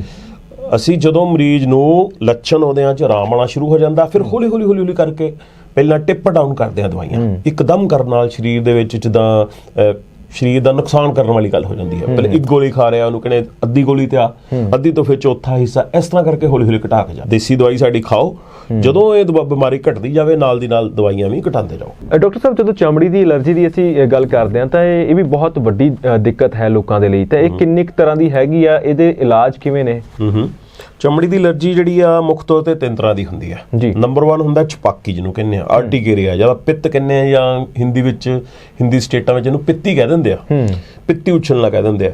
ਯਾਨੀ ਇਹ ਇੱਕ ਬਿਮਾਰੀ ਇਹੋ ਜਿਹੀ ਆ ਕਿ ਕਿਸੇ ਵੀ ਐਲਰਜੀ ਦੇ ਕਾਰਨ ਚਮੜੀ ਦੇ ਨਾਲ ਜਦੋਂ ਟੱਚ ਕਰਦੇ ਨੇ ਤੇ ਚਮੜੀ ਦੇ ਉੱਪਰ ਉਹਦੇ ਅਗੇਂਸਟ ਬਹੁਤ ਜ਼ੋਰ ਦੀ ਇੱਕ ਰਿਐਕਸ਼ਨ ਹੁੰਦਾ, ਐਂਟੀਬਾਡੀਜ਼ ਬਣਦੇ ਨੇ ਤੇ ਛਾਲੇ ਪੈ ਜਾਂਦੇ ਆ, ਧੱਫੜ ਪੈ ਜਾਂਦੇ ਆ। ਧੱਫੜ ਥੋੜੇ ਜਿਹੇ ਸ਼ੁਰੂ ਹੁੰਦੇ ਨੇ ਤੇ ਸਾਰੇ ਸਰੀਰ ਤੇ ਜਿਹੜੇ ਨੇ ਉਹ ਬਣ ਜਾਂਦੇ ਨੇ। ਸੋ ਇਹਦੇ ਚ ਖਾਰਿਸ਼ ਬਹੁਤ ਜ਼ਿਆਦਾ ਹੁੰਦੀ ਹੈ, ਇਹਨੂੰ ਅਸੀਂ ਛਪਾਕੀ ਕਹਿੰਦੇ ਆ। ਦੂਸਰਾ ਹੈਗਾ ਜਿਹੜਾ ਐਗਜ਼ੀਮਾ, ਇਹਦੇ ਵਿੱਚ ਜ਼ਖਮ ਬਣਦੇ ਨੇ, ਛੋਟੇ ਛਾਲੇ ਪੈ ਜਾਂਦੇ ਔਰ ਜ਼ੋਰ ਦੀ ਖਾਰਿਸ਼ ਕਰਨ ਨਾਲ ਉਹਨਾਂ ਚੋਂ ਪਾਣੀ ਵੀ ਨਿਕਲਦਾ, ਔਰ ਹੱਥਾਂ ਪੈਰਾਂ ਦੀਆਂ ਉਂਗਲੀਆਂ ਦੇ ਉੱਪਰ ਹਲਕੇ ਵੱਡੇ ਵੀ ਪੈ ਸਕਦੇ ਨੇ। ਸੋ ਇਹ ਐਗਜ਼ੀਮਾ ਦੀ ਬਿਮਾਰੀ ਹੈ। ਇੱਕ ਹੁੰਦਾ ਕੰਟੈਕਟ ਡਰਮੇਟਾਈਟਿਸ, ਜਿਹਦੇ ਵਿੱਚ ਜਿੱਦਾਂ ਹੁਣ ਡਾਈ ਲਾਉਣ ਨਾਲ ਸਿਰ 'ਚ ਖਾਰਿਸ਼ ਹੋ ਜਾਏਗੀ, ਜਾਂ ਇੱਥੇ ਕੋਈ ਸਕਿਨ ਦੇ ਉੱਪਰ ਜਿਹੜਾ ਨਾ ਐਲਰਜੀ ਸ਼ੁਰੂ ਹੋ ਜਾਏਗੀ। ਇਹ ਹੁੰਦਾ ਵੀ ਕਿਸੇ ਚੀਜ਼ ਨਾਲ ਕੰਟੈਕਟ ਤੇ ਆਉਣ, ਜਿਵੇਂ ਕਿਸੇ ਮੈਟਲ ਨਾਲ ਕੜਾ ਪਾਇਆ ਕੋਈ, ਉਹਦੇ ਨਾਲ ਖਾਰਿਸ਼ ਹੋ ਗਈ ਸ਼ੁਰੂ, ਜਾਂ ਜਿਹੜੇ ਕਈ ਲੋਕ ਸਾਬਣ ਨਾਲ ਹੱਥ ਕੱਪੜੇ ਧੋਣ ਵਾਲੀਆਂ ਲੇਡੀਜ਼ ਆ, ਉਹਨਾਂ ਦੇ ਹੱਥਾਂ ਦੇ ਵਿੱਚ ਵੱਡੇ ਜਿਹੇ ਪੈ ਜਾਣੇ, ਜਿਹੜੇ ਐਲਰਜੀ ਜੀ ਸ਼ੁਰੂ ਹੋ ਜਾਣੀ। ਸੋ ਇਹ ਪ੍ਰੋਬਲਮ ਜਿਹੜੀ ਆ ਕਿਸੇ ਇਦਾਂ ਦੇ ਕੈਮੀਕਲਸ ਦੇ ਕੰਟੈਕਟ 'ਚ ਆਉਣ ਨਾਲ ਹੁੰਦੇ ਆ। ਪ੍ਰੋਫੈਸ਼ਨਲ ਹੈਜ਼ਰਡਸ ਇਹਨੂੰ ਕਹਿੰਦੇ ਨੇ ਕਿ ਵੀ ਇਹ ਜਿੱਦਾਂ ਹੁਣ ਡਾਇਰ ਹੈ, ਜਿਹੜੇ ਸਾਰਾ ਦਿਨ ਆਪਣੇ ਸਲੂਨ ਵਿੱਚ ਕੰਮ ਕਰਦੇ ਆ, ਉਹਨਾਂ ਦੇ ਵਿੱਚ ਡਾਈਜ਼ ਦਾ ਯੂਜ਼ ਕਰਦੇ ਹੱਥਾਂ ਨਾਲ, ਉਹਨਾਂ ਦੇ ਵਿੱਚ ਇਹ ਪ੍ਰੋਬਲਮ ਆ ਜਾਂਦੀਆਂ। ਇੱਕ ਹੋਰ ਐਲਰਜੀ ਦੀ ਰੋਗ ਹੈ ਜਿਹੜਾ ਕਿ ਬਹੁਤ ਕਾਮਨ ਆ, ਉਹ ਇਹ ਆ ਫੰਗਲ ਡਿਸੀਜ਼। ਫੰਗਲ ਦਾ ਮਤਲਬ ਇਹ ਹੈ ਕਿ ਜਿੱਥੇ ਜਿੱਥੇ ਪਸੀਨਾ ਆਉਂਦਾ ਨਾ ਸਾਡੀਆਂ ਕੱਛਾਂ ਵਿੱਚ ਹੋ ਗਿਆ ਜਾਂ ਕਿਤੇ ਵੀ ਜਿੱਥੇ ਜ਼ਿਆਦਾ ਜਿਹੜੇ ਜਿਹਨੂੰ ਕਹਿੰਦੇ ਆ ਜੁਆਇੰਟਸ ਹੁੰਦੇ ਨੇ ਜਿੱਥੇ ਉੱਥੇ ਅਕਸਰ ਜਿਨ੍ਹਾਂ ਵਿੱਚ ਪਸੀਨਾ ਜ਼ਿਆਦਾ ਆਉਂਦਾ ਉਹਨਾਂ ਵਿੱਚ ਨਾ ਇਹ ਜਿਹੜਾ ਫੰਗਸ ਗਰੋ ਕਰਨਾ ਸ਼ੁਰੂ ਕਰ ਦਿੰਦਾ। ਫੰਗਸ ਦਾ ਮਤਲਬ ਹੁੰਦਾ ਜਦੋਂ ਸਾਡੇ ਸਰੀਰ ਦੀ ਇਮਿਊਨਿਟੀ ਬਹੁਤ ਘਟ ਜਾਵੇ ਤੇ ਉੱਥੇ ਫੰਗਸ ਨੂੰ ਖੁਰਾਕ ਮਿਲ ਜਾਂਦੀ ਆ, ਉੱਥੇ ਉਹ ਜੰਮਣਾ ਸ਼ੁਰੂ ਹੋ ਜਾਂਦਾ। ਪੈਰਾਂ ਦੀਆਂ ਉਂਗਲੀਆਂ ਦੇ ਵਿੱਚ ਜਿੱਥੇ ਪਸੀਨਾ ਆਉਂਦਾ ਉਹਨਾਂ ਦੇ ਵਿੱਚ ਵੀ ਖਾਰਿਸ਼ ਰਾਤ ਨੂੰ ਹੋਏਗੀ, ਲੋਕਾਂ ਦੇ ਕਈ ਖਾਰਿਸ਼ ਵੀ ਹੁੰਦੀ ਹੈ, ਵਿਚਕਾਰ ਕਾਈ ਜੀ ਜੰਮ ਜਾਂਦੀ ਉਹ ਐ ਸੰਨਾਂ ਵਿੱਚ, ਲੱਤਾਂ ਦੇ ਨਾਲ ਨਾਲ ਜਿਹੜੇ ਕੋਨਿਆਂ ਦੇ ਵਿੱਚ, ਬਾਹਾਂ ਦੇ ਵਿੱਚ ਇੱਥੇ। ਸੋ ਇਹਨਾਂ ਜਗ੍ਹਾ ਤੇ ਫੰਗਲ ਇਨਫੈਕਸ਼ਨ ਸ਼ੁਰੂ ਹੋ ਜਾਂਦੀ ਹੈ। ਇਹਦਾ ਇਲਾਜ ਇਹ ਹੈ ਕਿ ਆਪਣੀ ਇਮਿਊਨਿਟੀ ਨੂੰ ਬਰਕਰਾਰ ਰੱਖਿਆ ਜਾਵੇ। ਇਹ ਗੰਦਗੀ ਕਰਕੇ ਵੀ ਹੁੰਦੀ ਹੈ, ਰੋਜ਼ ਨਾ ਨਹਾਉਣ ਕਰਕੇ ਵੀ ਹੁੰਦੀ ਆ, ਆਪਣੇ ਜਿਹੜੇ ਅੰਡਰਵੇਅਰਸ ਆ ਉਹਨਾਂ ਨੂੰ ਚੰਗੀ ਤਰ੍ਹਾਂ ਧੁੱਪੇ ਸੁਕਾਉਣ ਨਾ ਕਰਕੇ ਵੀ ਹੁੰਦੀ ਹੈ। ਸ਼ੂਗਰ ਦੇ ਮਰੀਜ਼ਾਂ ਵਿੱਚ ਇਹ ਬਹੁਤ ਹੁੰਦੀ ਹੈ, ਫੰਗਲ ਡਿਸੀਜ਼ ਜਿਹਨੂੰ ਕਹਿੰਦੇ ਆ। ਇਹਦਾ ਇਲਾਜ ਜਿਹੜਾ ਆ ਉਹ ਇਹੀ ਹੈ ਕਿ ਅਸੀਂ ਆਪਣੇ ਸਰੀਰ ਦੀ ਇਮਿਊਨਿਟੀ ਰੱਖੀਏ ਵਧੀਆ, ਦੂਸਰਾ ਸਫਾਈ ਰੱਖੀਏ, ਤੀਸਰਾ ਸ਼ੂਗਰ ਹੈ ਤਾਂ ਉਹਨਾਂ ਨੂੰ ਕੰਟਰੋਲ ਰੱਖੀਏ। ਕਿ ਕਿਸ ਤਰੀਕੇ ਨਾਲ ਆਯੁਰਵੇਦ ਕਿਵੇਂ ਇਲਾਜ ਕਰਦਾ ਤੇ ਅੰਗਰੇਜ਼ੀ ਦਵਾਈਆਂ ਦਾ ਕੀ ਇਹਦੇ ਤੇ ਅਸਰ ਰਹਿੰਦਾ ਹੈਗਾ? ਚਮੜੀ ਦੀ ਕੋਈ ਵੀ ਇਸ ਤਰ੍ਹਾਂ ਦੇ ਰੋਗ ਨਾ ਜੀ, ਉਹਦਾ ਇਲਾਜ ਅੱਜ ਤੱਕ ਨਹੀਂ ਕੋਈ ਨਿਕਲਿਆ। ਨਾ ਹੀ ਪਤਾ ਲੱਗਦਾ ਕਿ ਇਹ ਚਮੜੀ ਦੀ ਬਿਮਾਰੀ ਜਿਹੜੀ ਦਾ ਕਾਰਨ ਕੀ ਹੈ, ਨਾ ਹੀ ਇਹ ਪਤਾ ਲੱਗ ਰਿਹਾ ਕਿ ਇਹਦਾ ਇਲਾਜ ਕੀ ਹੈ। ਇਲਾਜ ਦੇ ਨਾਂ ਤੇ ਸਿਰਫ ਸਟੀਰੋਇਡ ਹੀ ਬਚਦੇ ਨੇ ਜਾਂ ਕਰੀਮਾਂ ਸਟੀਰੋਇਡਸ ਦੀਆਂ ਬਚਦੀਆਂ ਨੇ ਜਾਂ ਐਲਰਜੀ ਦੀ ਗੋਲੀ ਬਚਦੀ ਹੈ ਜਿਹਦੇ ਨਾਲ ਖਾਰਿਸ਼ ਨਾ ਹੋਵੇ। ਟੈਂਪਰੇਰੀ ਜਿਹਨੂੰ ਅਸੀਂ ਕਹਿੰਦੇ ਆਰਾਮ ਲਈ ਦਵਾਈਆਂ ਦਿੱਤੀਆਂ ਜੀ। ਆਯੁਰਵੇਦ ਵਿੱਚ ਚਮੜੀ ਦੀ ਐਲਰਜੀ ਦਾ ਜਿਹੜਾ ਇਲਾਜ ਹੈ ਸਾਡੇ ਗ੍ਰੰਥਾਂ 'ਚ ਬਹੁਤ ਵਧੀਆ ਤਰੀਕੇ ਨਾਲ ਲਿਖਿਆ ਹੋਇਆ। ਚਮੜੀ ਦੀ ਐਲਰਜੀ ਦੇ ਵਿੱਚ ਕਾਰਨ ਇਹ ਮੰਨਿਆ ਜਾਂਦਾ ਆਯੁਰਵੇਦ ਦੇ ਮੁਤਾਬਕ ਕਿ ਸਾਡੇ ਪੇਟ ਦੀ ਗਰਮੀ, ਪੇਟ ਦੇ ਅੰਦਰ ਜਿਹੜੀ ਜ਼ਹਿਰ ਇਕੱਠੀ ਹੈ ਉਹ ਅਲਟੀਮੇਟਲੀ ਖੂਨ ਰਾਹੀਂ ਚਮੜੀ ਦੇ ਵਿੱਚ ਆ ਜਾਂਦੀ ਹੈ। ਔਰ ਇਹ ਗੱਲ 100% ਸੱਚ ਸਾਬਤ ਉਦੋਂ ਹੋਈ ਜਦੋਂ ਅਸੀਂ ਮਰੀਜ਼ ਨੂੰ ਆਪਣੀ ਖੁਰਾਕ ਬਦਲਦੇ ਹਾਂ ਤੇ ਉਹਦੀ ਚਮੜੀ ਦੀ ਬਿਮਾਰੀ ਇੱਕਦਮ ਠੀਕ ਹੋਣੀ ਸ਼ੁਰੂ ਹੋ ਜਾਂਦੀ ਹੈ। ਜਦੋਂ ਅਸੀਂ ਉਹਦਾ ਵਿਰੇਚਨ ਕਰਦੇ ਹਾਂ, ਯਾਨੀ ਅੰਦਰ ਪੇਟ ਦੀ ਜ਼ਹਿਰ ਸਾਫ਼ ਕਰਨ ਲਈ ਦਵਾਈਆਂ ਦਿੰਦੇ ਹਾਂ, ਜਦੋਂ ਜ਼ਹਿਰ ਜਿਹੜੀ ਸਾਫ਼ ਹੋ ਜਾਂਦੀ ਹੈ, ਨਿਕਲ ਜਾਂਦੀ ਸਰੀਰ ਚੋਂ ਬਾਹਰ, ਫਿਰ ਉਦੋਂ ਚਮੜੀ ਦੀ ਐਲਰਜੀ ਨੂੰ ਆਰਾਮ ਆਉਣਾ ਸ਼ੁਰੂ ਹੋ ਜਾਂਦਾ। ਚਮੜੀ ਦਾ ਕੋਈ ਵੀ ਰੋਗ ਨੂੰ ਆਰਾਮ ਆਉਣਾ ਸ਼ੁਰੂ ਹੋ ਜਾਂਦਾ ਜੀ। ਸੋ ਨਾਲ ਅਸੀਂ ਆਯੁਰਵੈਦਿਕ ਦਵਾਈਆਂ ਦਿੰਦੇ ਹਾਂ ਜੀ। 4 ਤੋਂ 5 ਮਹੀਨੇ, ਹੱਦ 7-8 ਮਹੀਨੇ ਤੱਕ ਜਿਹੜਾ ਨਾ ਇਹਦੀ ਦਵਾਈ ਖਾਣੀ ਪੈਂਦੀ ਹੈ। ਚਮੜੀ ਦੀ ਕੋਈ ਵੀ ਰੋਗ ਇਸ ਤਰ੍ਹਾਂ ਦਾ, ਐਲਰਜੀ ਦੀ ਪ੍ਰੋਬਲਮ ਹੈ ਜਾਂ ਸੋਰੀਆਸਿਸ ਆ, ਤੇ ਮਰੀਜ਼ ਜਿਹੜਾ ਜੜੋਂ ਬਿਮਾਰੀ ਠੀਕ ਹੋ ਜਾਂਦੀ ਹੈ। ਸਰ ਇੱਕ ਬੜੀ ਅੱਜ ਕੱਲ ਅਸੀਂ ਲੋਕਾਂ ਦੇ ਵਿੱਚ ਬਿਮਾਰੀ ਦੀ ਸਮੱਸਿਆ ਦੇਖਦੇ ਹਾਂ, ਉਹ ਹੈਗਾ ਗੋਡਿਆਂ ਦਾ ਦਰਦ। ਤੇ ਅਕਸਰ ਵੱਡੇ ਤੌਰ ਤੇ ਅਸੀਂ ਦੇਖਦੇ ਹਾਂ ਅੱਜ ਕੱਲ ਇੱਕ ਟ੍ਰੈਂਡ ਵੀ ਬਣ ਗਿਆ ਕਿ ਆਪਰੇਸ਼ਨ ਕਰਾ ਲਓ ਜੀ, ਹਨਾ। ਆਪਰੇਸ਼ਨ ਦੇ ਨਾਲ ਬੜੇ ਆਸਾਨੀ ਦੇ ਨਾਲ ਕਹਿ ਦਿੱਤਾ ਜਾਂਦਾ ਵੀ ਤੁਹਾਡੇ ਗੋਡੇ ਠੀਕ ਹੋ ਜਾਣਗੇ, ਨਵੇਂ ਗੋਡੇ ਆ ਗਈ, ਨਵੀਂ ਟੈਕਨੀਕ ਆ ਗਈ, ਪਤਾ ਵੀ ਨਹੀਂ ਲੱਗਦਾ, ਦਰਦ ਵੀ ਨਹੀਂ ਹੁੰਦਾ, ਚੀਰਾ ਵੀ ਛੋੜਾ ਦਿੰਦੇ ਆ। ਤਾਂ ਤੁਹਾਨੂੰ ਲੱਗਦਾ ਕਿ ਗੋਡਿਆਂ ਦਾ ਆਪਰੇਸ਼ਨ ਕਰਾਉਣਾ ਸਮੱਸਿਆ ਦਾ ਹੱਲ ਹੈਗਾ ਜਾਂ ਫਿਰ ਇਸ ਤੋਂ ਇਲਾਵਾ ਆਯੁਰਵੇਦ ਵੀ ਇਸ ਦਾ ਹੱਲ ਕਰ ਸਕਦਾ? ਵੇਖੋ, ਪਹਿਲਾਂ ਮੈਂ ਤੁਹਾਨੂੰ ਇਹ ਸਮਝਾਉਣਾ ਚਾਹੂੰਗਾ ਵੀ ਗੋਡੇ ਹੁੰਦੇ ਕੀ ਨੇ, ਗੋਡੇ ਘਸਦੇ ਕਿਉਂ ਆ। ਚੰਗਾ ਭਲਾ ਬੰਦਾ ਜਿਹੜਾ ਆ 100 ਸਾਲ ਤੱਕ ਜੀਣ ਲਈ ਸਰੀਰ ਬਣਿਆ ਤੇ 40 ਸਾਲ 50 ਸਾਲ ਦੀ ਉਮਰ 'ਚ ਗੋਡੇ ਕਿਉਂ ਘਸ ਜਾਣ ਬਈ ਜੀ? ਗੋਡੇ ਘਸਣ ਦਾ ਸਾਡਾ ਜਿਹੜਾ ਜੀਵਨ ਸ਼ੈਲੀ ਇਦਾਂ ਦੀ ਹੋ ਗਈ, ਅਸੀਂ ਕਦੇ ਧੁੱਪੇ ਬਹਿੰਦੇ ਹੀ ਨਹੀਂ, ਧੁੱਪ ਸੇਕਦੇ ਹੀ ਨਹੀਂ ਆ ਜੀ। ਜਦਕਿ ਪਹਿਲਾਂ ਜ਼ਮਾਨੇ 'ਚ ਅੱਜ ਤੋਂ 20 ਸਾਲ ਪਹਿਲਾਂ ਹੀ ਲੋਕ ਧੁੱਪੇ ਦੁਪਹਿਰ ਨੂੰ ਬਹਿੰਦੇ ਹੁੰਦੇ ਸੀ। ਧੁੱਪ ਸੇਕਣਾ ਸਵੇਰ ਦੇ ਟਾਈਮ ਦੇ ਜਾਂ ਸ਼ਾਮ ਦੁਪਹਿਰ ਦੇ ਟਾਈਮ ਤੇ ਜੀ। ਧੁੱਪ ਤੋਂ ਬਿਨਾਂ ਸਰੀਰ ਦੇ ਵਿੱਚ ਵਿਟਾਮਿਨ ਡੀ ਨਹੀਂ ਆ ਸਕਦਾ ਪੂਰਾ।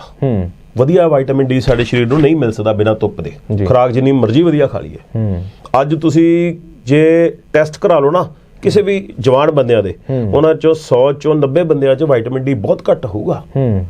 ਵਿਟਾਮਿਨ ਡੀ ਤੋਂ ਬਿਨਾਂ ਹੱਡੀਆਂ ਮਜ਼ਬੂਤ ਨਹੀਂ ਹੋ ਸਕਦੀਆਂ ਜੀ। ਹੱਡੀਆਂ ਮਜ਼ਬੂਤ ਨਹੀਂ ਹੈ ਤੇ ਉਹ ਜਲਦੀ ਖੁਰ ਜਾਣਗੀਆਂ, ਗੋਡਾ ਘਸ ਜੂ ਛੇਤੀ, ਯਾਨੀ ਗਰੀਸ ਖਤਮ ਹੋ ਜੂ ਜਲਦੀ ਜੀ।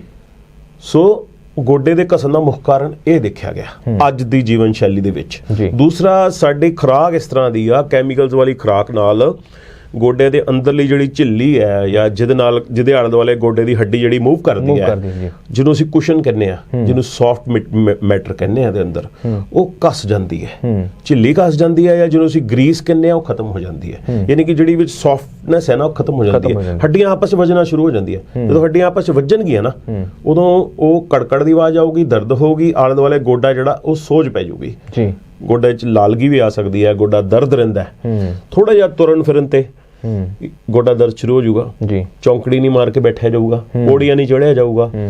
ਮਤਲਬ ਠੰਡ 'ਚ ਜਿਹੜੇ ਗੋਡਿਆਂ ਦੀ ਦਰਦ ਨਾ ਬਹੁਤ ਜ਼ਿਆਦਾ ਲੋਕਾਂ ਨੂੰ ਹੁੰਦੀ ਹੈ, ਵੱਧ ਜਾਂਦੀ ਪ੍ਰੋਬਲਮ ਬਹੁਤ ਜ਼ਿਆਦਾ। ਇਹ ਰੋਗ ਜਿਹੜਾ ਆ ਗਰੀਸ ਘੱਟ ਹੋਣ ਕਰਕੇ ਪ੍ਰੋਬਲਮ ਆਉਂਦੀ ਹੈ ਜੀ।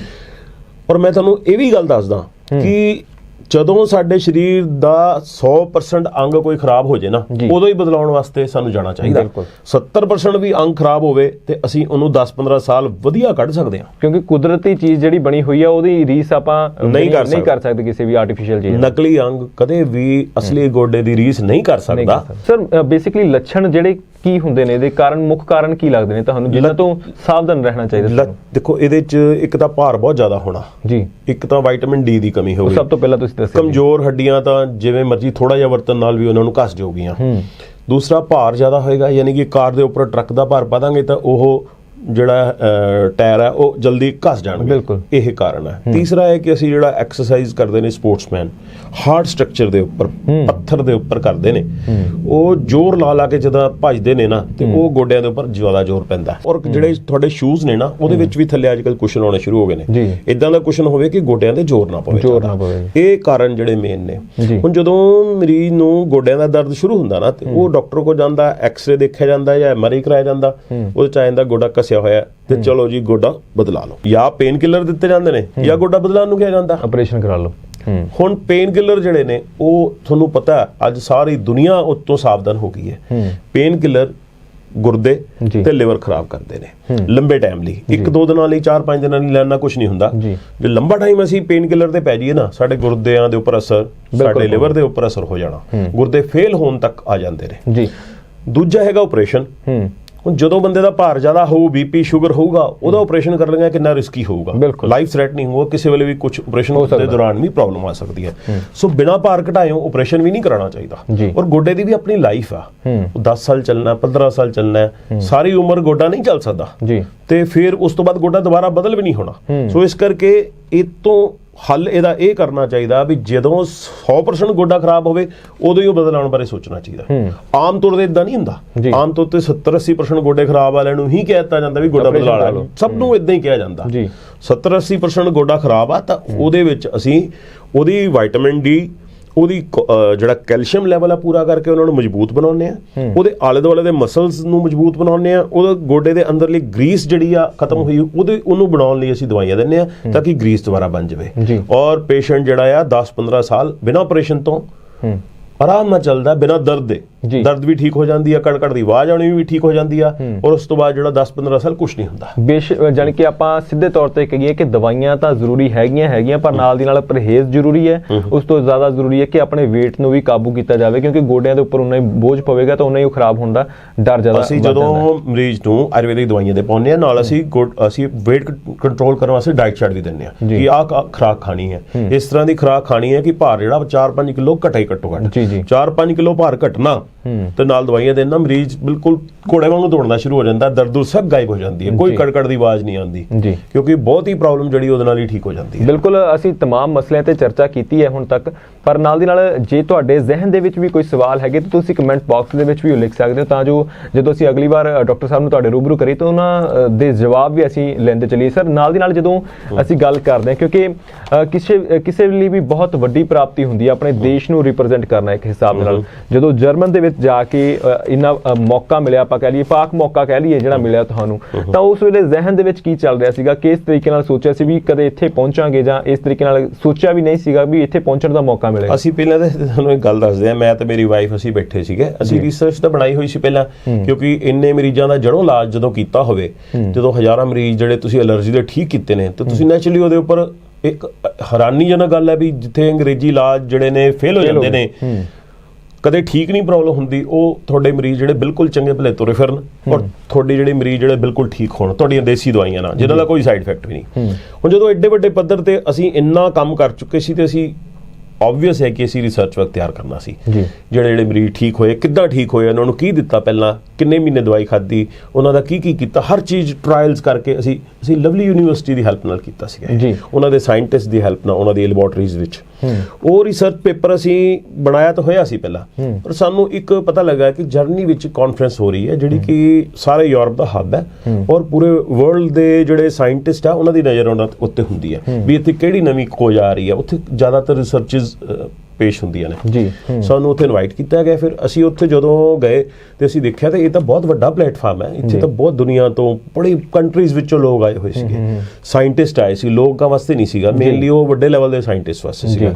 ਔਰ ਉੱਥੇ ਜਦੋਂ ਅਸੀਂ ਪੇਸ਼ ਕੀਤੀ ਤਾਂ ਉੱਥੇ ਗੱਲ ਜਿਹੜੀ ਬੜੀ ਫੈਲੀ ਕਿ ਇਹ ਸਾਰੇ ਲੋਕਾਂ ਨੇ ਬੜਾ ਇੰਟਰਸਟ ਕੀਤਾ। ਸਾਡੇ ਕੋਲ ਬਾਅਦ ਚ ਬਹੁਤ ਜਿਹੜੇ ਸਾਇੰਟਿਸਟ ਆ, ਡਾਕਟਰ ਆਏ ਕਿ ਇਹ ਤੁਸੀਂ ਕਿੱਦਾਂ ਕਰ ਰਹੇ ਹੋ। ਫਿਰ ਅਸੀਂ ਸਾਰਿਆਂ ਨੂੰ ਲੈਕਚਰ ਦਿੱਤੇ, ਸਮਝਾਇਆ। ਤੇ ਅਸੀਂ ਜਨਮ ਤੋਂ ਘਰ ਆਏ ਆ, ਉੱਥੇ ਇੰਗਲੈਂਡ ਦੇ ਸਾਇੰਟਿਸਟ ਵੀ ਆਏ ਹੋਏ ਸੀ, ਕੁਝ ਲੋਕ ਬ੍ਰਿਟਿਸ਼ ਪਾਰਲੀਮੈਂਟ ਚੋਂ ਕੁਝ ਉਹਨਾਂ ਦੇ ਗੋਰੇ ਆਏ ਹੋਏ ਸੀਗੇ। ਅਸੀਂ ਘਰ ਪਹੁੰਚੇ ਆ ਤੇ ਉਹ ਸਾਨੂੰ ਘਰੇ ਮੇਲ ਆ ਗਈ ਕਿ ਤੁਹਾਨੂੰ ਪਾਰਲੀਮੈਂਟ ਜਿਹੜੀ ਬ੍ਰਿਟਿਸ਼ ਇੰਗਲੈਂਡ ਦੀ ਪਾਰਲੀਮੈਂਟ ਆ ਉਹ ਚ ਹਾਊਸ ਆਫ ਕਾਮਨ 10 ਨੰਬਰ ਕਮਰੇ ਵਿੱਚ ਜਿਹੜਾ ਹਾਲ ਵਿੱਚ ਤੁਹਾਨੂੰ ਇਨਵਾਈਟ ਕੀਤਾ ਜਾਂਦਾ। ਔਰ ਅਸੀਂ ਪਹਿਲੇ ਪੰਜਾਬੀ ਸੀ ਜਿਨ੍ਹਾਂ ਨੂੰ ਡਾਕਟਰ ਜਿਨ੍ਹਾਂ ਨੂੰ ਬ੍ਰਿਟਿਸ਼ ਪਾਰਲੀਮੈਂਟ ਸਨਮਾਨਿਤ ਕੀਤਾ ਗਿਆ ਸੀ ਐਲਰਜੀ ਦੇ ਖੋਜ ਕਰਕੇ। ਆਪਣੇ ਆਪ ਦੇ ਵਿੱਚ ਬਹੁਤ ਵੱਡੀ ਪ੍ਰਾਪਤੀ ਆਪਾਂ ਕਹਿ ਸਕਦੇ ਹੈਗੀ ਹੈ। ਤੇ ਉਸ ਵੇਲੇ ਜਦੋਂ ਬ੍ਰਿਟਿਸ਼ ਪਾਰਲੀਮੈਂਟ ਦੇ ਵਿੱਚ ਸਨਮਾਨਿਤ ਕੀਤਾ ਜਾ ਰਿਹਾ ਸੀਗਾ ਤਾਂ ਉਦੋਂ ਜ਼ਿਹਨ ਦੇ ਵਿੱਚ ਕੀ ਚੱਲ ਰਿਹਾ ਸੀ ਉਸ ਵਕਤ? ਦੇਖੋ ਇਹ ਬੜੀ ਵੱਡੀ ਗੱਲ ਹੁੰਦੀ ਆ, ਤਾਂ ਬੜੀ ਮਾਣ ਦੀ ਗੱਲ ਸੀਗੀ। ਮੇਰੇ ਫਾਦਰ ਲੋ ਵੀ ਨਾਲ ਸੀਗੇ, ਮੇਰਾ ਬੇਟਾ ਵੀ ਨਾਲ ਸੀਗਾ, ਉਹਨਾਂ ਨੂੰ ਅੰਦਰ ਨਹੀਂ ਸੀ ਆਉਣ ਦਿੱਤਾ ਗਿਆ ਪਰ ਉਹ ਦੇਖ ਰਹੇ ਸੀਗੇ। ਤਾਂ ਬੜਾ ਫਖਰ ਮਹਿਸੂਸ ਹੋਇਆ ਕਿ ਐਡੇ ਵੱਡੇ ਪਲੇਟਫਾਰਮ ਤੇ ਅਸੀਂ ਆਏ ਆ। ਮਤਲਬ ਇਹੋ ਜਿਹਾ ਤਾਂ ਸੁਪਨੇ 'ਚ ਵੀ ਨਹੀਂ ਸੋਚਿਆ ਸੀਗਾ। ਬੂਸਟ ਮਿਲ ਜਾਂਦਾ ਬੰਦੇ ਨੂੰ ਵੀ ਅਸੀਂ ਇੰਨਾ ਮਿਹਨਤ ਕੀਤੀ ਪਹਿਲਾਂ ਲੋਕਾਂ ਤੇ ਹੁਣ ਉਹਦਾ ਅਸੀਂ ਨਤੀਜਾ ਸਾਨੂੰ ਫਲ ਮਿਲਿਆ ਤੇ ਬੰਦਾ ਹੋਰ ਫਿਰ ਦੁੱਗਣੀ ਪਾਵਰ ਦੇ ਨਾਲ ਕੰਮ ਕਰਦਾ ਲੋਕਾਂ ਦੇ। ਬਿਲਕੁਲ ਠੀਕ ਹੈ, ਤੁਹਾਡੀ ਗੱਲ ਸਹੀ ਹੈ। ਬਹੁਤ ਜ਼ਿਆਦਾ ਸਾਨੂੰ ਵਧੀਆ ਫੀਲ ਹੋਇਆ। ਔਰ ਜਦੋਂ ਅਸੀਂ ਇੱਥੇ ਆਏ ਆ ਨਾ, ਜਦੋਂ ਇੰਡੀਆ 'ਚ ਜਦੋਂ ਸਾਡਾ ਇੱਥੇ ਆ ਕੇ ਲੋਕਾਂ ਨੇ ਬੜਾ ਸਨਮਾਨ ਕੀਤਾ ਉਦੋਂ ਕਿ ਵੀ ਤੁਸੀਂ ਇੰਗਲੈਂਡ ਦੀ ਪਾਰਲੀਮੈਂਟ ਵਿੱਚ ਤੋਂ ਆਏ, ਉੱਥੋਂ ਐਜ਼ ਏ VIP ਸਪੀਕਰ ਵਜੋਂ ਸਨਮਾਨਿਤ ਕੀਤੇ ਗਏ ਹੋ। ਇੱਥੋਂ ਦੇ ਲੋਕਾਂ ਨੇ ਸਾਨੂੰ 에ਅਰਪੋਰਟ ਤੇ ਲੈਣ ਬਹੁਤ ਦੁਨੀਆ ਆਈ, ਹਾਰ ਪਾ ਕੇ ਲੈ ਕੇ ਆਏ ਸਾਨੂੰ ਉਦੋਂ ਉੱਥੇ। ਹਾਂਜੀ ਸਰ, ਜਦੋਂ ਅਸੀਂ ਹੁਣ ਲੋਕਾਂ ਦੀ ਗੱਲ ਕਰੀਏ, ਲੋਕਾਂ ਨੇ ਵੀ ਤੁਹਾਡੇ ਤੱਕ ਪਹੁੰਚ ਕਰਨੀ ਹੈ, ਕਿੱਥੇ ਆਫਿਸਿਸ ਹੈਗੇ ਨੇ ਆਪਣੇ, ਕਿਵੇਂ ਤੁਹਾਡੇ ਤੱਕ ਪਹੁੰਚ ਕੀਤੀ ਜਾ ਸਕਦੀ? ਕਿਉਂਕਿ ਅਸੀਂ ਅਕਸਰ ਜਦੋਂ ਵੀ ਕੋਈ ਵੀਡੀਓ ਅਪਲੋਡ ਕਰਦੇ ਹਾਂ ਤਾਂ ਉਹਦੇ ਵਿੱਚ ਲੋਕਾਂ ਦਾ ਸਭ ਤੋਂ ਵੱਡਾ ਸਵਾਲ ਇਹ ਹੁੰਦਾ ਵੀ ਸਾਨੂੰ ਐਡਰੈਸ ਭੇਜ ਦਿੱਤਾ ਜਾਵੇ ਕਮੈਂਟਸ ਦੇ ਵਿੱਚ। ਤਾਂ ਕਿੱਥੇ ਆਫਿਸਿਸ ਹੈਗੇ ਨੇ, ਕਿਵੇਂ ਤੁਹਾਡੇ ਤੱਕ ਪਹੁੰਚ ਕੀਤੀ ਜਾ ਸਕਦੀ? ਜਲੰਧਰ ਵਿੱਚ ਸਾਡਾ ਮੇਨ ਹੈਡ ਆਫਿਸ ਹੈ, ਜਿਹੜਾ ਹਸਪੀਟਲ ਸਾਡਾ ਹੈਗਾ ਆਰੋਗਿਅਮ ਦੇ ਨਾਂ ਤੇ, ਆਰੋਗਿਅਮ ਆਯੁਰਵੈਦਿਕ ਹਸਪੀਟਲ। ਉਹ ਮਾਡਲ ਟਾਊਨ ਥਿੰਦ ਆਈ ਹਸਪੀਟਲ ਦੇ ਬਿਲਕੁਲ ਸਾਹਮਣੇ ਆ ਜਲੰਧਰ ਵਿੱਚ। ਜਲੰਧਰ ਤੋਂ ਬਾਅਦ ਬਠਿੰਡੇ ਹੈਗਾ, ਬੱਸ ਸਟੈਂਡ ਦੇ ਕੋਲ ਹੈ। ਪਟਿਆਲੇ ਦੂਖ ਨਿਵਾਰਨ ਸਾਹਿਬ ਗੁਰਦੁਆਰਾ ਸਾਹਿਬ ਹੈ, ਉਹਦੇ ਬਿਲਕੁਲ ਸਾਹਮਣੇ ਆ। ਕਰਨਾਲ ਵਿੱਚ ਬੱਸ ਸਟੈਂਡ ਦੇ ਕੋਲ ਹੈ। ਔਰ ਦਿੱਲੀ ਵਿੱਚ ਰਜੌਰੀ ਗਾਰਡਨ ਵਿੱਚ ਸਾਡੇ ਕਲੀਨਿਕਸ ਨੇ। ਦੂਸਰਾ ਸਾਡਾ ਟੈਲੀਮੈਡੀਸਿਨ ਸੈਂਟਰ ਵੀ ਹੈ, ਕਿਉਂਕਿ ਜਦੋਂ ਤੋਂ ਕਰੋਨਾ ਆਇਆ ਵਾ ਲੋਕ ਤੁਹਾਡੇ ਕੋਲ ਵਿਜ਼ਿਟ ਕਰਨ ਤੋਂ ਪਰਹੇਜ਼ ਕਰਦੇ ਨੇ। ਉਸ ਤੋਂ ਉਦੋਂ ਅਸੀਂ ਫਿਰ ਟੈਲੀਮੈਡੀਸਿਨ ਸੈਂਟਰ ਸ਼ੁਰੂ ਕੀਤਾ, ਜਿਹਦੇ ਵਿੱਚ ਸਾਡੇ ਡਾਕਟਰਸ ਜਿਹੜੇ ਨੇ ਫੋਨ ਤੇ ਗੱਲ ਕਰਕੇ ਮਰੀਜ਼ਾਂ ਨੂੰ ਵੀ ਦਵਾਈਆਂ ਉਹਨਾਂ ਦੇ ਘਰ ਵੀ ਭੇਜ ਦਿੰਦੇ ਨੇ। ਕਿਉਂਕਿ ਸਾਡੇ ਕੋਲ ਬਹੁਤ ਸਾਰੇ ਕੈਨੇਡਾ, ਅਮਰੀਕਾ, ਬੜੀਆਂ ਕੰਟਰੀਆਂ 'ਚ ਸਾਨੂੰ ਫੋਨ ਆਉਂਦੇ ਨੇ। ਉਹਨਾਂ ਨਾਲ ਅਸੀਂ ਫਿਰ ਜਾਂ ਤਾਂ ਜ਼ੂਮ ਤੇ ਮੀਟਿੰਗ ਕਰਕੇ ਜਾਂ ਫੋਨ ਤੇ ਉਹਨਾਂ ਗੱਲ ਕਰਕੇ ਅਸੀਂ ਉਹਨਾਂ ਦੇ ਸਿੰਪਟਮ ਜਾਣ ਕੇ, ਬਿਮਾਰੀ ਜਾਣ ਕੇ, ਉਹਨਾਂ ਦੇ ਸਰੀਰ ਦੀ ਪ੍ਰਕਿਰਤੀ ਜਾਣ ਕੇ ਅਸੀਂ ਉਹਨਾਂ ਨੂੰ ਦਵਾਈਆਂ ਜਿਹੜੀਆਂ ਘਰ ਭੇਜ ਦਿੰਦੇ ਆ ਔਰ ਉਹ ਆਪਣੇ ਘਰ ਬੈਠੇ ਹੀ ਆਪਣਾ ਇਲਾਜ ਕਰਵਾ ਲੈਂਦੇ। ਜਾਣੀ ਕਿ ਫੋਨ ਦੇ ਜ਼ਰੀਏ ਵੀ ਤੁਸੀਂ ਆਪਣੇ ਵੱਲੋਂ ਕੋਸ਼ਿਸ਼ ਕਰ ਰਹੇ ਹੋ ਕਿ ਜੇ ਲੋਕ ਨਹੀਂ ਆ ਸਕਦੇ, ਜਾਣੀ ਕਿ ਬਾਹਰਲੀ ਕੰਟਰੀਜ਼ ਦੇ ਵਿੱਚ ਵੀ ਹੈਗੇ ਨਾ, ਤੇ ਉਹਨਾਂ ਦੀ ਤੁਸੀਂ ਫੋਨ ਤੇ ਸਮੱਸਿਆ ਸੁਣ ਕੇ ਸਾਰੀ ਦਵਾਈ ਦਾ ਪ੍ਰਬੰਧ ਕਰ ਦਿੰਦੇ ਹੋ, ਜਾਣੀ ਕਿ ਭੇਜਣ ਦਾ ਵੀ ਕੰਮ ਆਪਣੇ ਵੱਲੋਂ ਕੋਰੀਅਰ ਕਰਾ ਦਿੱਤਾ ਜਾਂਦਾ ਉਹਨਾਂ ਦੇ ਘਰੇ। ਫਿਰ ਉਹ ਆਪਣਾ ਦਵਾਈ ਰਿਸੀਵ ਕਰ ਲੈਂਦੇ ਆ ਤੇ ਆਪਣਾ ਦਵਾਈ ਇਲਾਜ ਸ਼ੁਰੂ ਕਰ ਲੈਂਦੇ ਆ। ਤੇ ਜਿਹੜੀ ਆਪਾਂ ਫੋਨ ਦੀ ਗੱਲ ਕਰੀਏ ਤਾਂ 24 ਆਵਰ ਸਰਵਿਸ ਚੱਲਦੀ ਹੈ। ਫੋਨ ਤਾਂ ਕਿਸੇ ਵੇਲੇ ਵੀ ਕੀਤਾ ਜਾ ਸਕਦਾ, ਲੇਕਿਨ ਸਵੇਰ ਤੋਂ ਲੈ ਕੇ ਰਾਤ ਤੱਕ ਤੁਸੀਂ ਸਮਝ ਲਓ ਕਿ 9 ਵਜੇ ਤੋਂ ਲੈ ਕੇ 6 ਵਜੇ ਤੱਕ ਤਾਂ ਡਾਇਰੈਕਟ ਕਾਲਰ ਜਿਹੜੇ ਤੁਹਾਨੂੰ ਜਵਾਬ ਦੇਊਗੇ। ਡਾਕਟਰ ਤੁਹਾਡੇ ਨਾਲ ਡਾਇਰੈਕਟ ਗੱਲ ਕਰੂਗਾ। ਜੇ ਤੁਸੀਂ ਕਾਲ ਕੀਤੀ ਵੀ ਤੇ ਤੁਹਾਡੇ ਫੋਨ ਨੂੰ ਅਸੀਂ ਦੂਸਰੇ ਦਿਨ ਕਾਲ ਕਰਾਂਗੇ। ਲਿਸਟ ਦੇ ਵਿੱਚ ਆ ਜਾਂਦਾ ਨਾਮ ਤੁਹਾਡਾ ਵੀ। ਤੁਸੀਂ ਕੋਈ ਵੀ ਤੁਹਾਡੀ ਸਮੱਸਿਆ ਹੈਗੀ ਹੈ ਤੇ ਤੁਸੀਂ ਫੋਨ ਚੱਕ ਕੇ ਤੇ ਗੱਲ ਕਰ ਸਕਦੇ ਹੋ, ਸਿੱਧੀ ਆਪਣੀ ਸਮੱਸਿਆ ਦੱਸ ਸਕਦੇ ਹੋ। ਉਮੀਦ ਕਰਦੇ ਹਾਂ ਕਿ ਅੱਜ ਦੀ ਇਸ ਵੀਡੀਓ ਦੇ ਵਿੱਚ ਅਸੀਂ तमाम ਮਸਲਿਆਂ ਤੇ ਚਰਚਾ ਕੀਤੀ ਹੈ। ਬਹੁਤ ਸਾਰੀਆਂ ਪੁਰਾਣੀਆਂ ਬਿਮਾਰੀਆਂ ਜਿਹੜੀਆਂ ਲੋਕ ਸਮਝਦੇ ਨੇ ਕਿਤੇ ਨਾ ਕਿਤੇ ਜੜ ਬਣ ਗਈ ਹੈ ਉਹਨਾਂ ਦੀ ਤੇ ਸਰੀਰ ਨੂੰ ਛੱਡ ਨਹੀਂ ਰਹੀਆਂ, ਅੰਗਰੇਜ਼ੀ ਦਵਾਈਆਂ ਖਾ ਕੇ ਅੱਕ ਚੁੱਕੇ ਨੇ, ਤਾਂ ਉਹਨਾਂ ਦੇ ਲਈ ਆਪਾਂ ਕਹਿ ਸਕਦੇ ਹਾਂ ਸਿੱਧੇ ਤੌਰ ਤੇ ਕਿ ਆਯੁਰਵੈਦਿਕ ਦੇ ਵਿੱਚ ਉਹਨਾਂ ਸਾਰੀਆਂ ਚੀਜ਼ਾਂ ਦੇ ਇਲਾਜ ਨਜ਼ਰ ਆ ਰਹੇ ਨੇ ਤੇ ਡਾਕਟਰ ਸਾਹਿਬ ਨੇ ਸਾਰੀਆਂ ਚੀਜ਼ਾਂ ਤੁਹਾਨੂੰ तमाम ਉਹਨਾਂ ਦੇ ਲੱਛਣ, ਕਾਰਨ ਤੇ ਉਸ ਤੋਂ ਬਾਅਦ ਕਿਵੇਂ ਇਲਾਜ ਕੀਤਾ ਜਾਂਦਾ, ਕੀ ਸੁਧਾਰ ਕਰਨ ਦੀ ਲੋੜ ਆ, ਸਾਰੀਆਂ ਗੱਲਾਂ ਤੇ ਚਰਚਾ ਕੀਤੀ। ਉਮੀਦ ਕਰਦੇ ਹਾਂ ਕਿ ਅੱਜ ਦੀ ਇਸ ਵੀਡੀਓ ਦੇ ਵਿੱਚ ਬਹੁਤ ਸਾਰੀ ਜਾਣਕਾਰੀ ਤੁਹਾਨੂੰ ਮਿਲੀ ਹੋਣੀ ਹੈ ਤੇ ਉਮੀਦ ਕਰਦੇ ਹਾਂ ਕਿ ਇਸ ਵੀਡੀਓ ਦੇ ਜ਼ਰੀਏ ਕਿੰਨੀ ਕੁ ਜਾਣਕਾਰੀ ਤੁਹਾਨੂੰ ਮਿਲੀ ਹੈ ਉਹ ਤੁਸੀਂ ਆਪਣੇ ਸ਼ਬਦਾਂ ਦੇ ਨਾਲ ਸਾਡੇ ਨਾਲ ਸਾਂਝਾ ਜ਼ਰੂਰ ਕਰਿਓ। ਫਿਲਹਾਲ ਤੁਹਾਡੇ ਤੋਂ ਆਗੇ ਲਵਾਂਗੇ। ਬਹੁਤ ਬਹੁਤ ਧੰਨਵਾਦ।